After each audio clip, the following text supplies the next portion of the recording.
consider all democracies and all dictatorship for the 50 years, अगर आप consider करें all democracies और all dictatorship for the 50 years के लिए between 1950 and 2000, dictatorship have slightly higher rate of economic growth. तो आप slightly आपको दिखेगा जो डिक्टेटरशिप है, आपको स्लाइडली दिखेगा जो डिक्टेटरशिप है उसमें इकोनॉमिक ग्रोथ ज़्यादा हुआ है। 1950 से अगर आप 2000 को कंपेयर करेंगे डेमोक्रेसी और डिक्टेटरशिप में, तो डिक्टेटरशिप में इकोनॉमिक ग्रोथ क्या हुआ है? ज़्यादा हुआ है।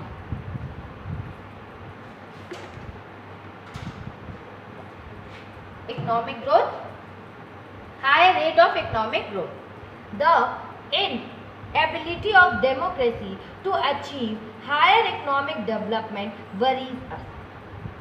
जो inability है डेमोक्रेसी में, inability of democracy to achieve higher economic development worries us.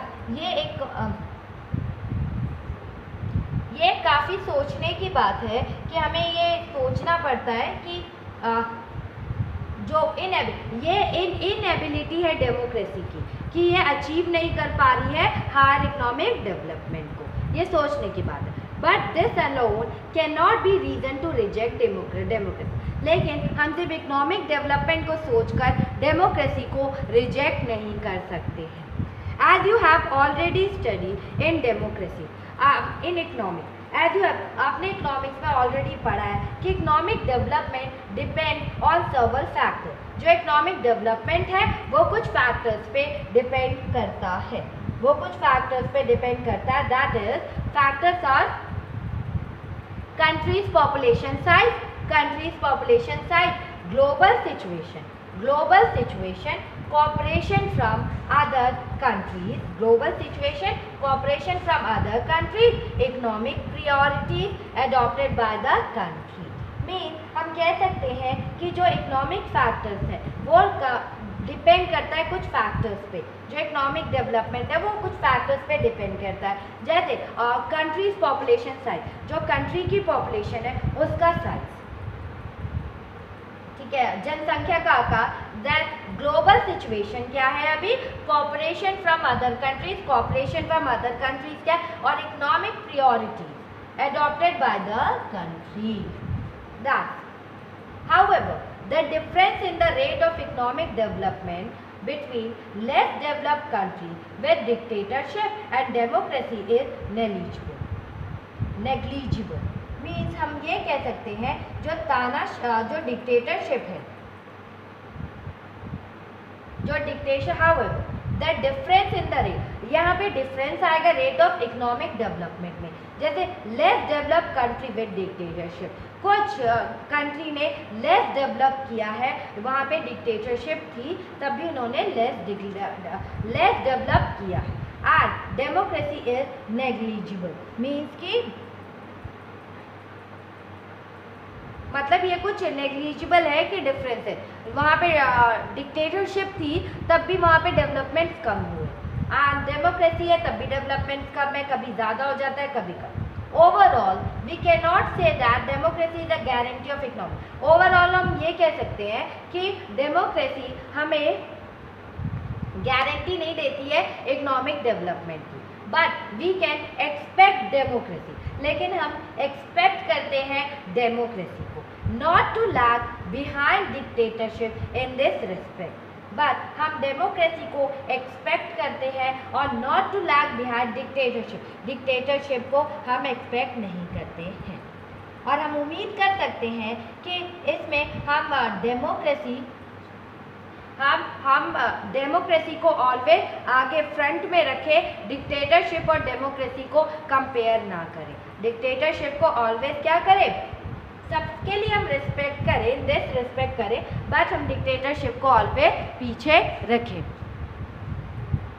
And when we find such significant difference, जब हम फाइंड करते हैं कुछ सिग्निफिकेंट डिफरेंसों को, जब हम फाइंड करते हैं in the rate of economic growth between countries under the dictatorship and democracy, it is better to prefer democracy as it has several other positive outcomes.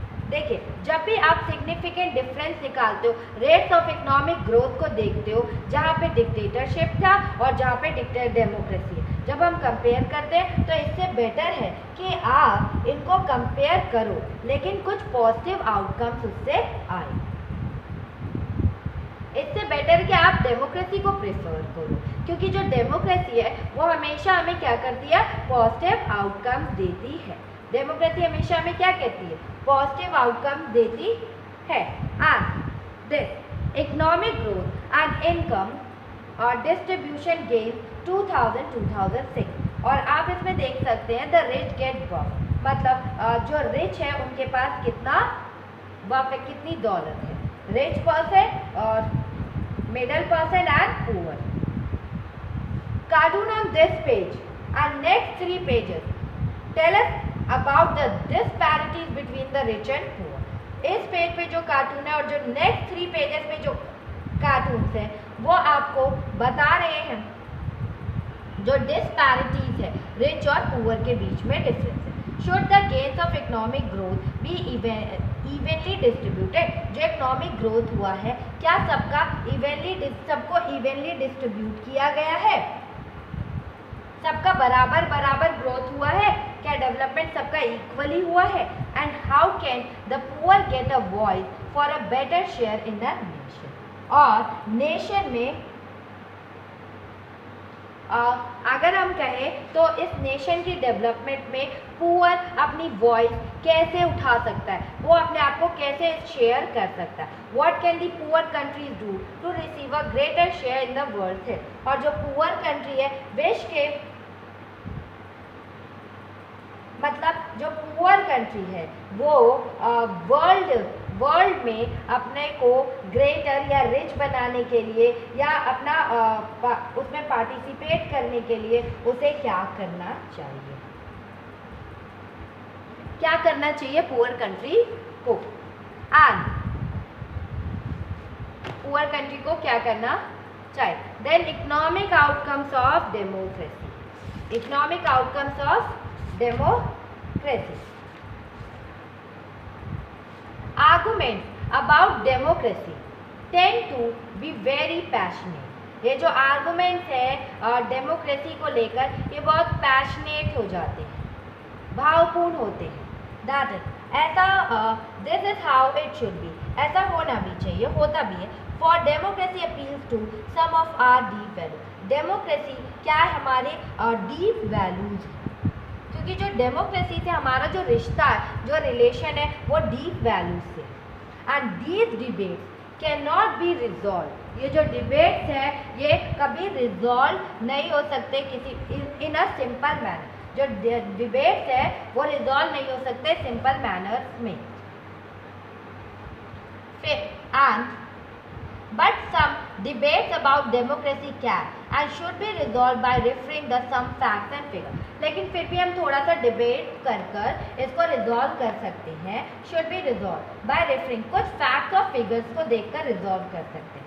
The debate about the economic outcomes of democracy is one such debate। जो debate है वो क्या economic outcomes लेकर आती है हमारे democracy के लिए, तो ये एक अच्छा डिबेट है। अगर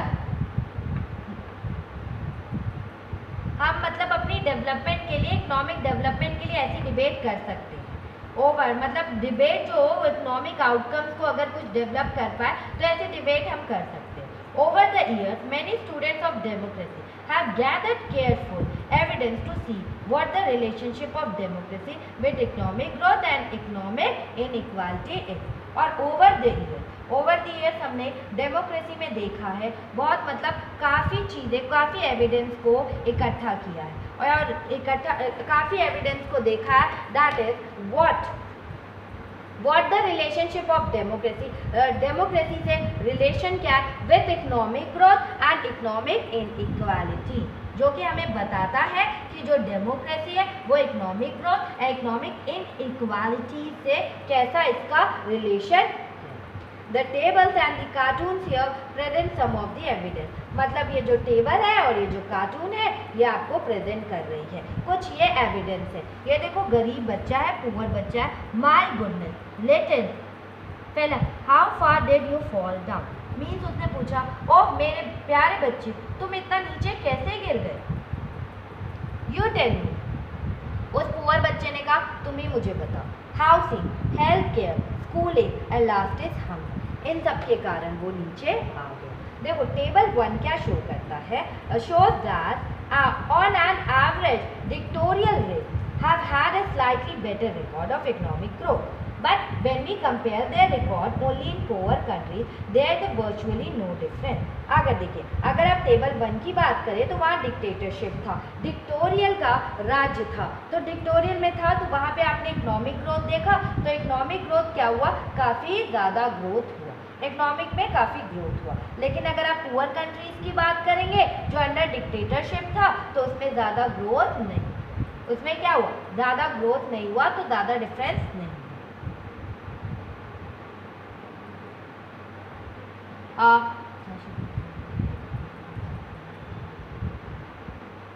और अगर हम सिर्फ पुअर कंट्रीज़ को कंपेयर करेंगे तो ये रिकॉर्ड लमसम रिकॉर्ड ख़त्म ही हो जाता है। अगर आप पुअर कंट्री में देखोगे 4.34, 4.28, तो दैट इज़ डिफरेंस बहुत कम है। एंड टेबल 2 हमें क्या बताता है कि within democracy there can be very high degree of inequality. ये जो विद इन डेमोक्रेसी में अगर हम देखें तो हाई डिग्री ऑफ इनइक्वालिटीज तो है। एक democratic country like South Africa और ब्राज़ील के बारे में बात करें, the top 20% people take away more than 60% of the national income. अगर हम दक्षिण साउथ अफ्रीका और ब्राज़ील जैसे कंट्री की बात करें तो जो 20% वहाँ के जो लोग हैं वो नेशनल इनकम मीन्स कि जो वहाँ के 20% पीपल है उन्होंने मोर देन 60% ऑफ नेशनल इनकम पे अपना कब्जा किया है, और लिविंग सिर्फ 3%, उन्होंने 3% for the bottom, 20% of population के लिए सिर्फ 3% उन्होंने छोड़ा है। और country like Denmark and Hungary are much better in this respect. अगर डेनमार्क और हंगरी जैसे कंट्री की बात करें तो वो फिर भी मच बेटर है साउथ अफ्रीका और ब्राज़ील से, बेटर है। You can see in the cartoon there is often inequality of opportunity available to the poorer section. आप कार्टून में भी देख सकते हो पुअरर सेक्शन के लिए काफ़ी अपॉर्चुनिटीज़ अवेलेबल नहीं है, उनके लिए पुअरर सेक्शन के लिए जो अपॉर्चुनिटीज़ है वो बहुत ही कम अवेलेबल है। एंड दैट टेबल 1 टेबल 2 है, you can compare this. Our next topic is reduction of inequality and poverty. Reduction of inequality and poverty. That perhaps more than development, it is reasonable to expect democracy to reduce economic disparity. अगर हम economic disparities की बात करें तो जो हमारे हम perhaps more than मतलब डेवलपमेंट से more than it is reasonable, हमें एक्सपेक्ट करना चाहिए डेमोक्रेसी से कि वो इकोनॉमिक डिस्पैरिटीज़ को कम करेगी, इकोनॉमिक डिस्पैरिटीज़ को, इनइक्वालिटी और पुअर्टी को कम करेगी। Even when a country achieves economic growth will wealth be distributed in such a way that all citizens of a country will have a share and lead a better life. जब हमारी country achieve करती है, economic growth develop करता है, तो हमें जो wealth है उसको डिस्ट्रीब्यूट पीपल मतलब all citizens of the country में डिस्ट्रीब्यूट करना चाहिए उसको, वेल्थ को, और जिससे शेयर करना चाहिए जिससे कि वो अपनी लाइफ को बेटर जी पाएँ। Is economic growth in democracies accomplished by increase inequalities among the people? क्या जो अगर डेमोक्रेसी में इकोनॉमिक ग्रोथ हो रहा है तो इससे क्या इनइक्वालिटी अमंग द पीपल क्या इंक्रीज होगी, साथ में क्या अमंग द पीपल इनइक्वालिटी भी इंक्रीज होती जाएगी, या और do democracy led to a just distribution of goods and opportunity? क्या डेमोक्रेसी में सिर्फ अपॉर्चुनिटी और डिस्ट्रीब्यूशन ऑफ गुड्स का क्या डेमोक्रेसी में डिस्ट्रीब्यूशन ऑफ गुड और अपॉर्चुनिटीज़ को लीड टू मतलब जस्टिस मिल पाता है, या हम उसको क्या डिवाइड प्रॉपरली कर पाते हैं, लोगों में क्या हम डिवाइड प्रॉपरली कर पाते हैं। ये वॉइस ऑफ दी पुअर है, ये जो डायग्राम शो कर रहा है ये वॉइस ऑफ दी पुअर है। Then democracies are based on political, जो डेमोक्रेसी है वो बेस्ड ऑन पॉलिटिकल इक्वालिटी, वो बेस्ड है पॉलिटिकल इक्वालिटी पे, और जो all individuals have equal weight in electing representative, जो सारे इंडिविजुअल्स हैं उनको इक्वल राइट दिया गया है, इक्वल वेट दिया गया है कि वो अपने रिप्रेजेंटेटिव्स को सेलेक्ट करें। Parallel to the process of bringing individuals into the political arena on the equal footing, we find growing economic inequality। जो पैरेलल टू दी जो प्रोसेस होता है bringing individuals in the political arena on an equal footing, we find growing economic inequality। जो हम peoples को political area में मतलब हम कहते हैं कि हमने उन्हें इक्वालिटी दी है, लेकिन इसके साथ साथ हम उन्हें कहते हैं कि हमने उन्हें इक्वालिटी दी है, हम इक्वली फूटिंग पर चल रहे हैं पॉलिटिकल अरेना में, लेकिन हम ये भी देखते हैं जो इकोनॉमिक इनइक्वालिटीज भी उसी तरह से आगे बढ़ती जा रही है। A small number of ultra rich enjoy a highly disproportionate share of wealth and income, और जो small number of ultra rich highly मतलब वो लोग काफ़ी एंजॉय करते हैं, जो रिच पीपल है डिसप्रपोर्शनेट शेयर टू वेल्थ, मतलब यहाँ डिसप्रपोर्शनेट शेयर होता है वेल्थ और इनकम को लेकर, जो रिच होते हैं उनको कुछ ज़्यादा वेल्थ और इनकम दी जाती है और जो गरीब होते हैं उन्हें बहुत कम दिया जाता है। एंड उनको अगर आप देखें तो small number of ultra rich enjoy, जो स्मॉल नंबर ऑफ पीपल्स हैं या अल्ट्रा रिच हैं ये काफ़ी ज़्यादा प्रपोर्शनेट पे वेल्थ और इनकम को एंजॉय करते हैं। Not only that their share in the total income of the country में भी बढ़ता है। And those at the bottom of the society, और जो लोग बॉटम ऑफ द सोसाइटी है have very little to depend upon, वो किस पे बहुत कम ही डिपेंड हो पाते हैं, या यू कैन से कि जो समाज के सबसे बॉटम हिस्से पे जो लोग रहते हैं उनका वो बहुत कम रिसोर्सेज से अपनी लाइफ को जी पाते हैं, और समटाइम्स क्या होते हैं देयर इनकम्स हैव बीन, उनकी इनकम ऑलवेज डिक्लाइन होती रहती है, and sometimes they find it difficult to meet their basic needs of life, और कभी कभी उन्हें काफ़ी डिफ़िकल्टी फेस करनी पड़ती है कि वो अपनी बेसिक नीड्स को भी पूरा नहीं कर पाते, सच एज फूड को नहीं पूरा कर पाते, क्लोथिंग नहीं कर पाते, हाउस, एजुकेशन और हेल्थ जैसी फैसिलिटीज़ को भी वो अपने पूरा नहीं कर पाते हैं ना, वो इन चीज़ों को भी पूरा नहीं कर पाते हैं। एंड डिफ़िकल्ट फेस करना पड़ता है इन चीज़ों को पूरा करने के लिए। इन एक्चुअल लाइफ, अगर एक्चुअल लाइफ की बात करें तो democracy do not appear to be very successful in reducing economic inequality. हम एक्चुअल बात करें तो डेमोक्रेसी इतनी सक्सेसफुल नहीं हुई इकोनॉमिक इनइक्वालिटी को कम करने में, रिड्यूस करने में वो इतनी सक्सेसफुल नहीं हुई। In class 9 economic text book you have already study about poverty in India, मतलब इन क्लास 9 में आपने इकोनॉमिक टेक्स्ट बुक में आपने ऑलरेडी पढ़ा है poverty in India. The poor constitute a large proportion of our voters and no party will like to lose there. जो poor होते हैं हमारे मतलब आप कह सकते हो जो पुअर कंस्टिट्यूएंट मतलब ये लार्ज, हमारी कंट्री में सबसे ज़्यादा पुअर लोग हैं और उनको कोई भी पार्टी लूज नहीं कर सकती क्योंकि सबसे ज़्यादा वोट उनको उसी से आते हैं। और yet democratically elected government do not appear to be as keen to address the question of poverty as you would expect them to. और जो डेमोक्रेसी फिर भी हम डेमोक्रेसी से ढंग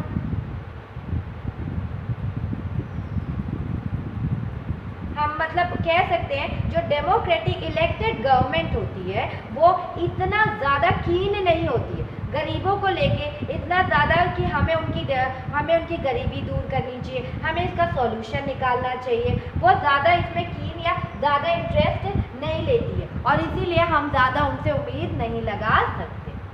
the situation is much worse in some other country, लेकिन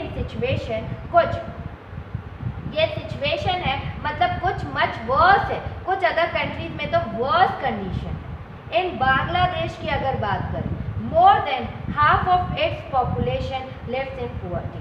बांग्लादेश में तो more than half of its population कहाँ रहती है?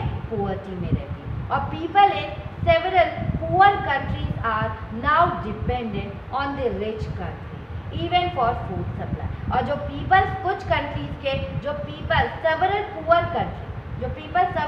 कंट्रीज है, जो गरीब देश के लोग हैं, अब वो अमीर देशों पर मतलब डिपेंड है फूड सप्लाई के लिए। जो गरीब देश है वो जो पुअर कंट्री है वो किस पे डिपेंड है? वो हमारे अमीर कंट्रीज पे डिपेंड है। किसके लिए? रिच कंट्रीज पे डिपेंड है फूड सप्लाई के लिए। रिच कंट्री पे डिपेंड है फूड सप्लाई के लिए।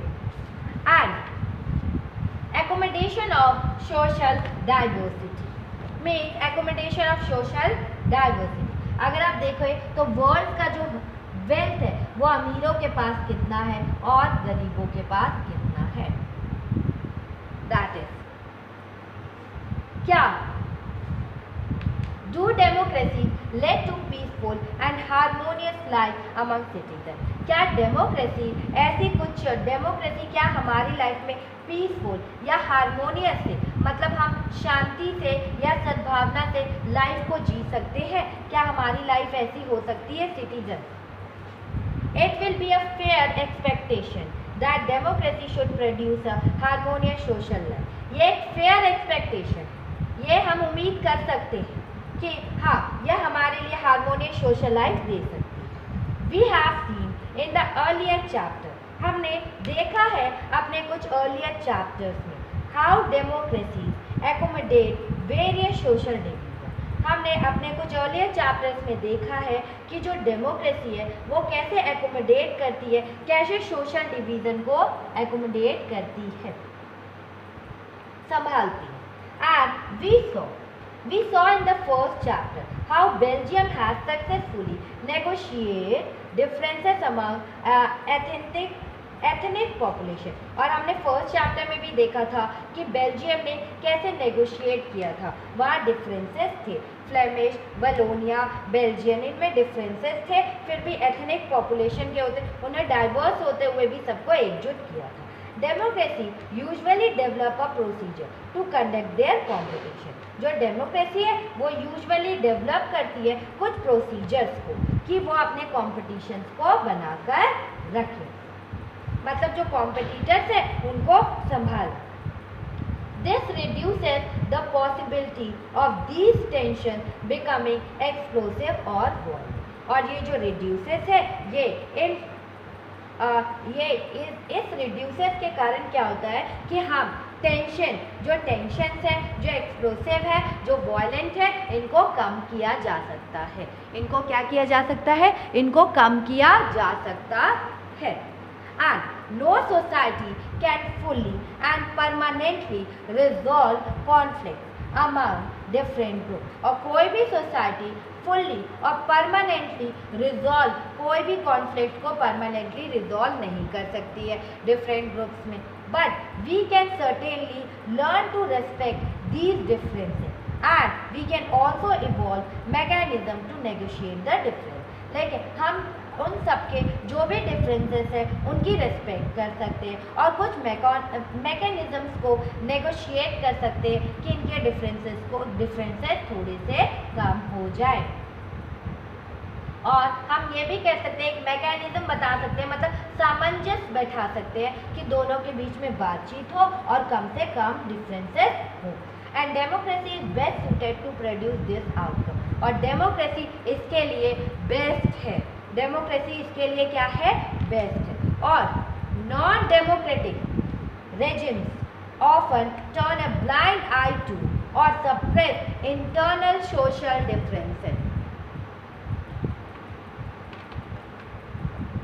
Mean जो नॉन डेमोक्रेटिक है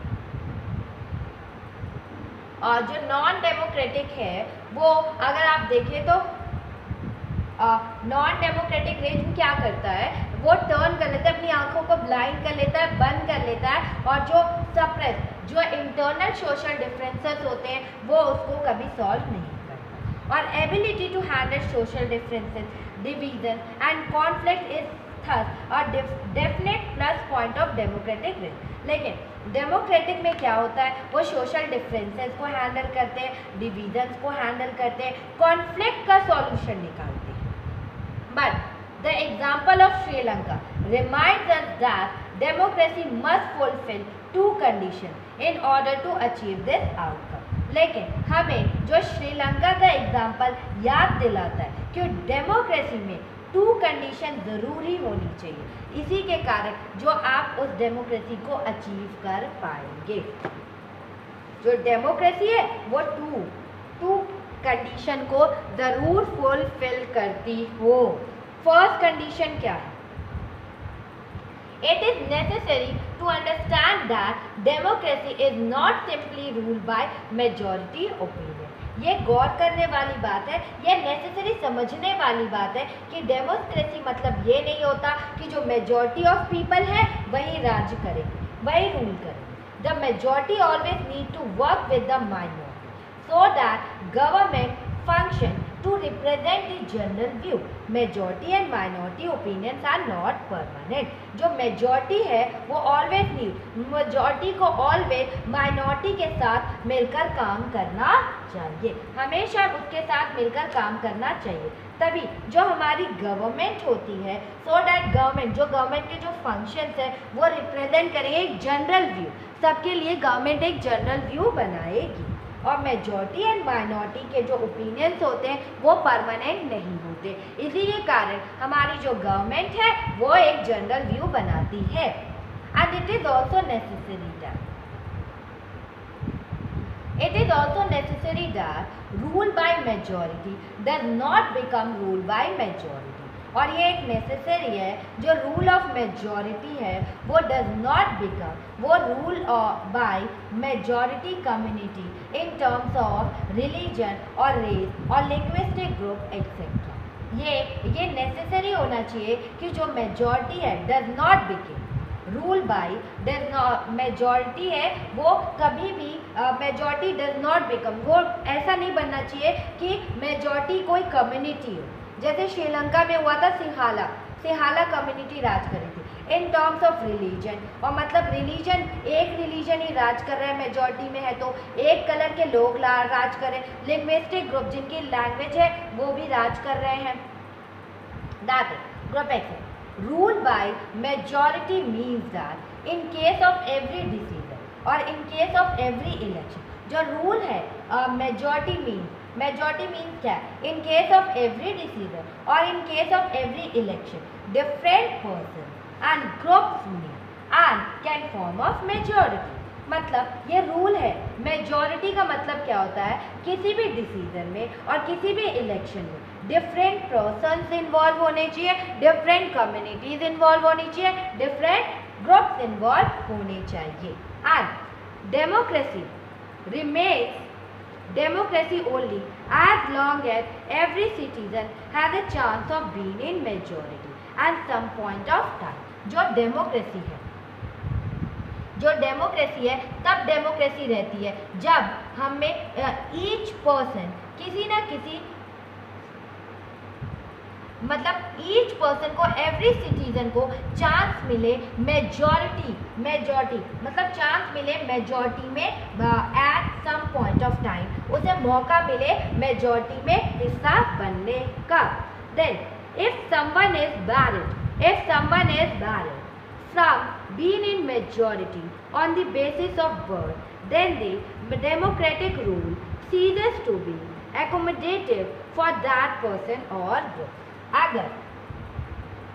अगर किसी को बर्थ के अकॉर्डिंग उसे क्या कहा जाए कि आप इस कम्युनिटी का हिस्सा बनने से रोका जाता है, तब डेमोक्रेटिक उस सिटीजन को, उस ग्रुप के लोग, इफ समवन, अगर कोई किसी को रोका जाता है किसी मेजॉरिटी में घुसने से क्योंकि उसका बर्थ उसमें नहीं हुआ है, देन द डेमोक्रेटिक रूल उसको सीज करती है to be accommodative for that person. मतलब तब डेमोक्रेटिक रूल क्या होता है, वो उसको रोकती है, वो उसको समझाती है कि ऐसा अब नहीं होगा फॉर दैट पर्सन और ग्रुप। और ग्रीटिंग, एनिमीज, ये एनिमीज हैं and that is they are greeting. इसमें क्या लिखा, the two images depict two different kinds of effects democratic politics can have on social division. Take one example for each image and write a paragraph that is in both situation. अगर हम बात करें कि that is, इसमें क्या to pictures दी गई है और इसमें से बताया गया है कि टू पिक्चर्स कैसे हमारे मतलब सोशल डिवीजन कैसे होते हैं, two different kind of effect, इनका इफेक्ट कैसे होता है डेमोक्रेटिक पॉलिटिक्स में या सोशल डिवीजन में, इनका इफेक्ट क्या पड़ता है। No last, dignity and freedom of the citizen, dignity and freedoms of the citizen. Democracy stand much superior to any other form of government and promote dignity and freedom of the individual। जो democracy है वो stand, एक superior stand करती है किसी भी form of government को लेकर, वो हमारी डिग्निटी और हमारे इंडिविजुअल फ्रीडम को हमेशा संभाल कर रखती है, आगे बढ़ाती है।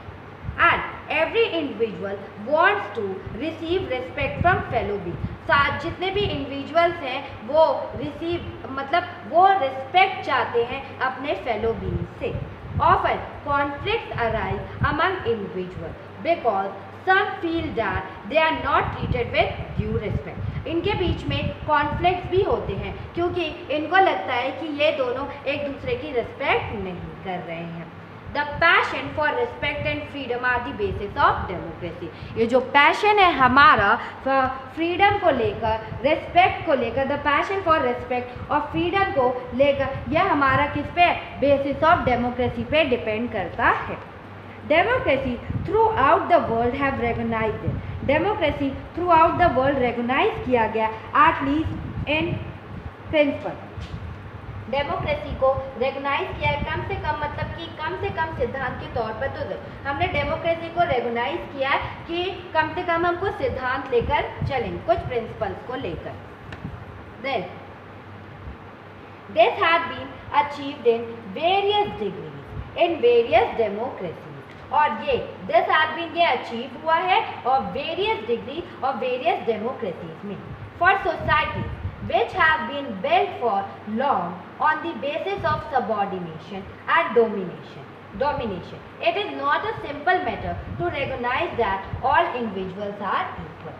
अगर हम बात करें अलग अलग डेमोक्रेटिक सिस्टम्स में, अलग अलग डेमोक्रेटिक सिस्टम्स है, this has been achieved in various, मतलब इसने अचीव किया है various degrees in various democracy, मतलब कुछ वेरियस डिग्रीज हैं और कुछ वेरियस डेमोक्रेसीज। फॉर सोसाइटी की अगर बात करते हैं तो which have been built for long, societies को बनाया गया है लंबे समय तक, जो सोसाइटी हमारी थी वो on the basis of subordination and domination. It is not simple matter to recognise that all individuals are equal. अगर हम लोकतांत्रिक, मतलब अगर हम डेमोक्रेसी गवर्नमेंट की बात कर रहे हैं तो वहाँ पर सबको क्या है, इक्वल राइट्स दिए गए हैं, बट लेकिन ये इक्वल राइट्स सबके हैं नहीं, क्योंकि क्या हो जाता है, क्योंकि हमारी जो सोसाइटी है वो लंबे समय तक क्या गुलाम बन के रही है और उनके लिए ये एहसास कराना आसान नहीं है कि सब लोग क्या है, इक्वल है। ये एहसास कराना आसान नहीं होता कि सब लोग क्या है, इक्वल है। Take the case of dignity of women का केस ले लेते हैं। Most society across the world were historical male dominated society, जो हमारी मोस्ट ऑफ द सोसाइटी है पूरे वर्ल्ड को अक्रॉस करें, हिस्टोरिकल ले तो मेल डोमिनेटेड सोसाइटी हमारी, ठीक है, पुरुष प्रधान देश है। And long struggles for women have created some sensitivity today, that respect to and equal treatment of women are necessary ingredient of a democratic society. क्या किया गया, महिलाओं के मतलब औरतों ने इतना संघर्ष करने के बाद तब जाकर माना जाने लगा कि हमें भी वुमेन्स को रेस्पेक्ट देना चाहिए, इक्वल व्यवहार उनके साथ भी करना चाहिए। ये डेमोक्रेसी में इम्पॉर्टेंट है, ये डेमोक्रेसी में क्या है, बहुत ज़्यादा इम्पॉर्टेंट है। That does not mean that women are actually always treated with respect. लेकिन इसका मीनिंग ऐसा नहीं है कि वुमेन को हमेशा से ही आप तो इसका मतलब ये नहीं है कि औरतों के साथ आप उनको हमेशा से ही रेस्पेक्ट देते हैं।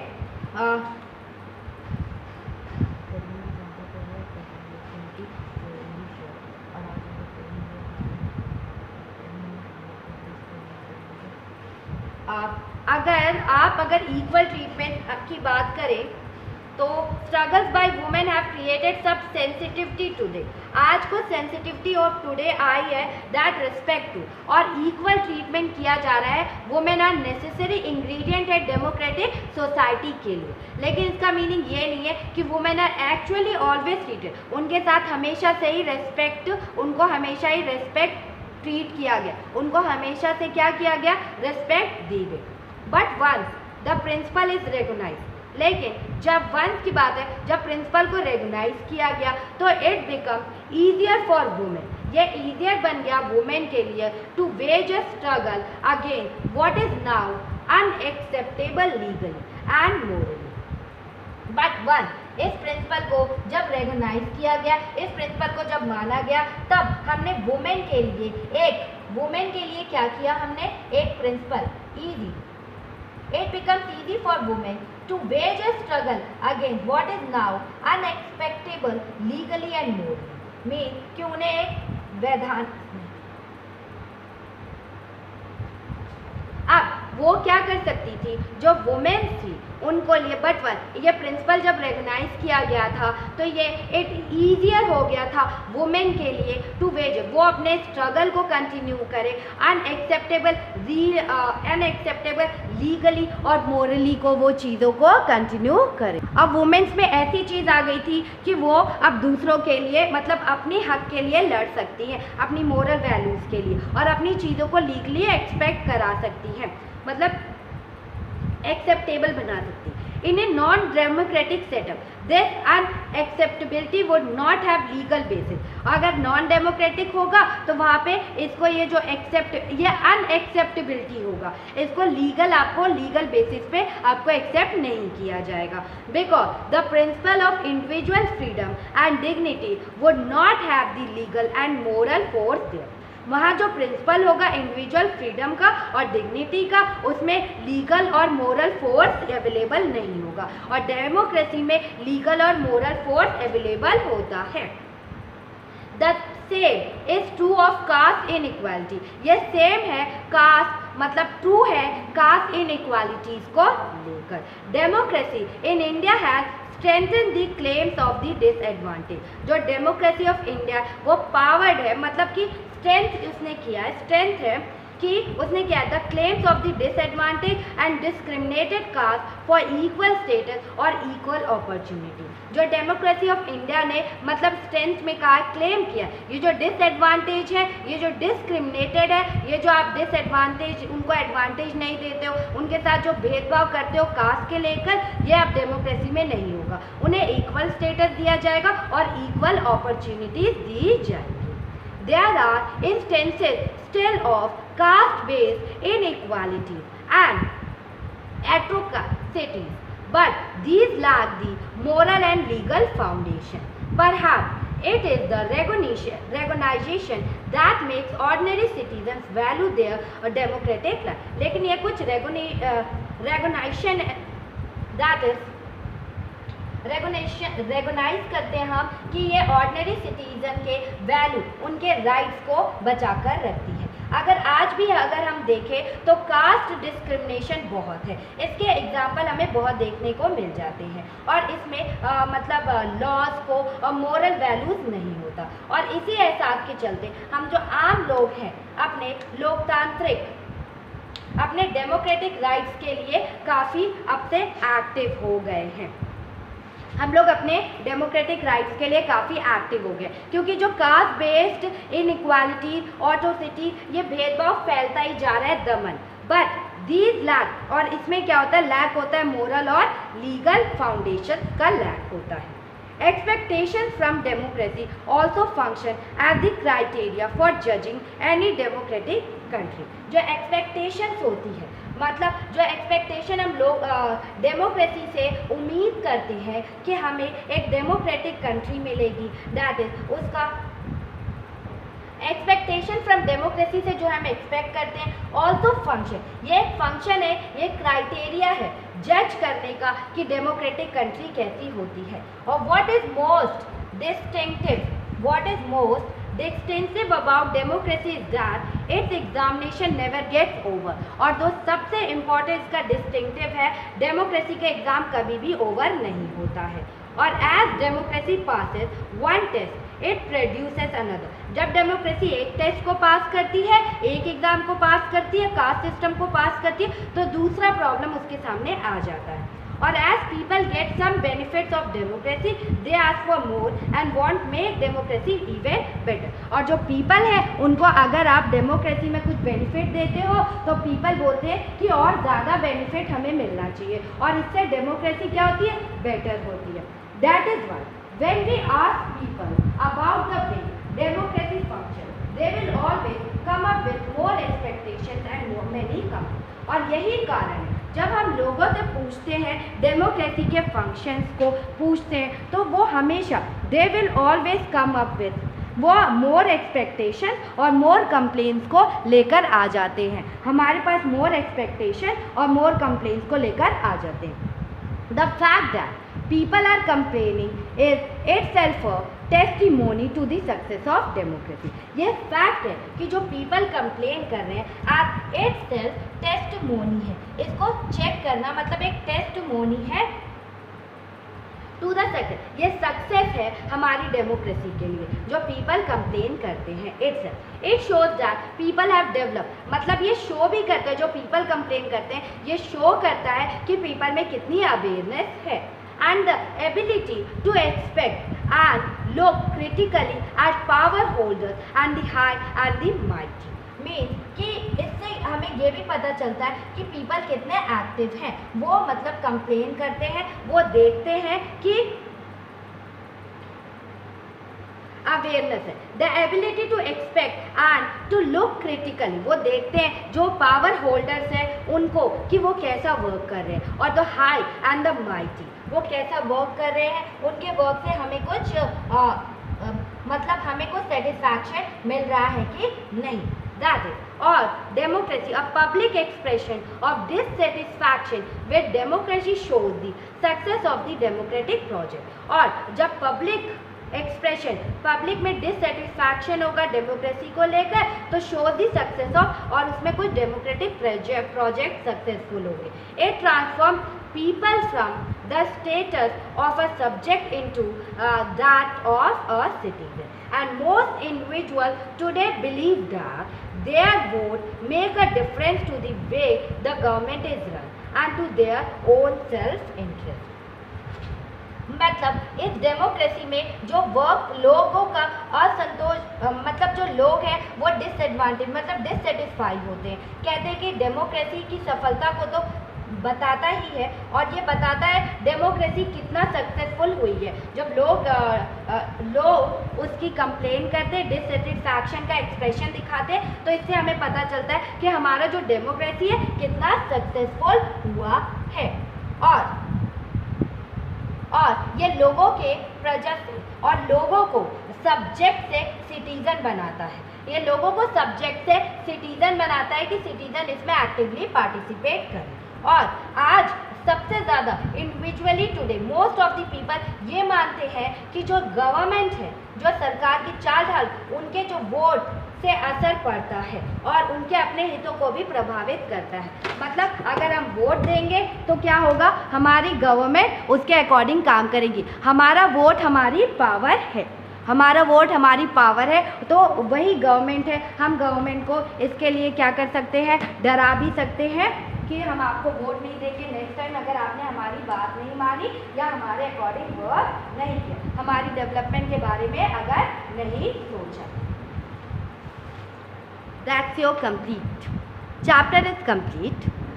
Your syllabus is that first chapter, second chapter and 6th and 7th.